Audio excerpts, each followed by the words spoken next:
Every 7 seconds, one child dies from a hunger-related cause. That's 11,000 children a day, 5 million children a year, and the number just gets bigger. Some of you may turn this off. Some may have never even opened it. The truth is, no one likes to hear about world hunger. We're all curled up in our own comfort zones because we simply don't want to face the facts. The fact that more than 1 billion people will experience hunger today. In fact, the number of people who will go to bed hungry tonight is equal to 3 times the population of the United States. This crisis is not because of a food shortage. We have enough food to feed twice the population of the world. This problem is because people don't have access to the food. In places all around the world, crops aren't growing, livestock is dying, and the price of food is rising. Some people may say we need to feed our own country first. However, more people die from obesity in the U.S. than everywhere else in the world combined. Other people may say the world doesn't have enough space for everyone to survive. However, every single person is able to fit into the state of Mississippi. How much money do you think your family spends on a daily basis? What kind of things do you own? A house, car, furniture, food, maybe a TV, phone, or running water? If you answered yes, you make up only a tiny fraction of the world's population. The daily income for a family living in poverty is $1. That's 75 cents for food and 25 cents for housing, education, and health care. What if the price of food doubles?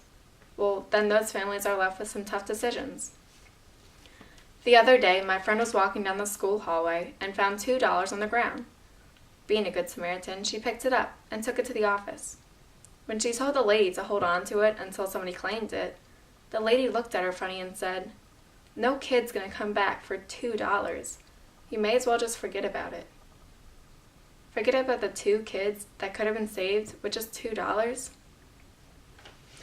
Imagine you turn on the news channel. A plane just crashed and 200 people died. Pretty alarming, huh?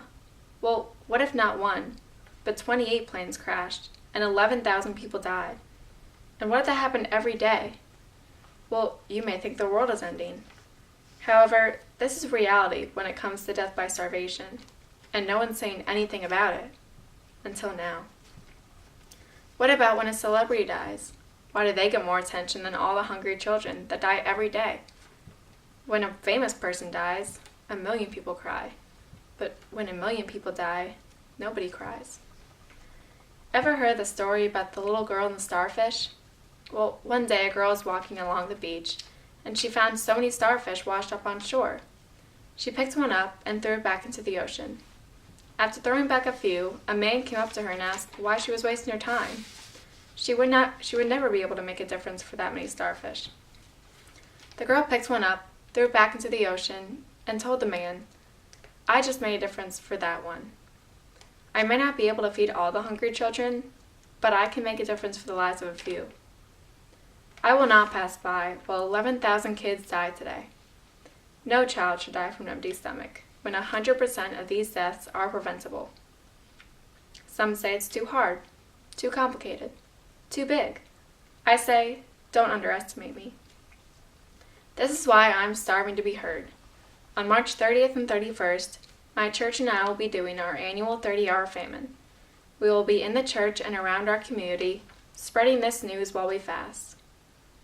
John 3:18 says, "Let us not love with our words, but with our actions."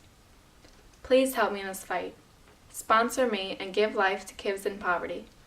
Just $1 can feed a child for a day. This is what God has called us to do, to love everybody, no matter what. Don't ignore this. Do something.